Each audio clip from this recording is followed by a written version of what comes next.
Developing right now, investigators are looking into what started a fire at the old East Brainerd Elementary School. That school closed 3 years ago. A developer got the green light to build some retail establishments, but to this point not much had changed on the property.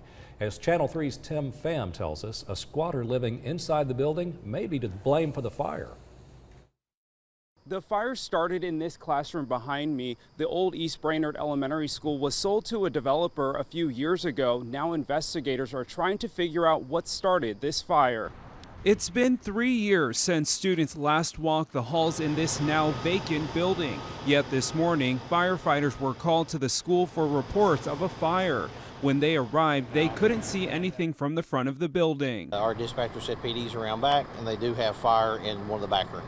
A small fire started in a classroom. Firefighters forced their way into a door to put the flames out. The initial company got on the scene, pulled the hose lines, had to go through one of the windows, and attacked a small fire in that one room. Inside, officials found evidence that someone might have been living there when they pulled out a mattress. Overgrown brush and trash surrounds the building, but a sign out front lets people know retail space is coming soon. Restaurants, those kinds of things will be people that we would like to bring in. There's some other larger tenants that aren't out there that we'd like to try to persuade to come in. However, it's been about 2 years since the property was rezoned for retail space. We reached out to the property owner, Clint Walford, with Walford Development to ask about the progress, but our request was not immediately returned. In 2016, he told us he had big plans for the 9-acre piece of property and touted new jobs. This is probably the last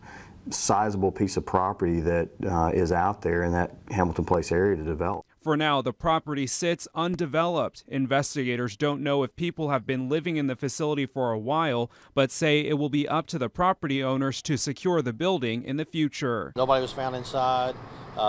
We contacted a fire investigator. They came out and they've done their investigations. The developer purchased this property for about $4 million. Today's fire caused about $10,000 in damages. Reporting in Chattanooga, I'm Tim Pham, Channel 3 Eyewitness News. Walford Development says the 9-acre piece of property could include a grocery store. They say the redevelopment plans could bring in hundreds of thousands of dollars in sales and property taxes.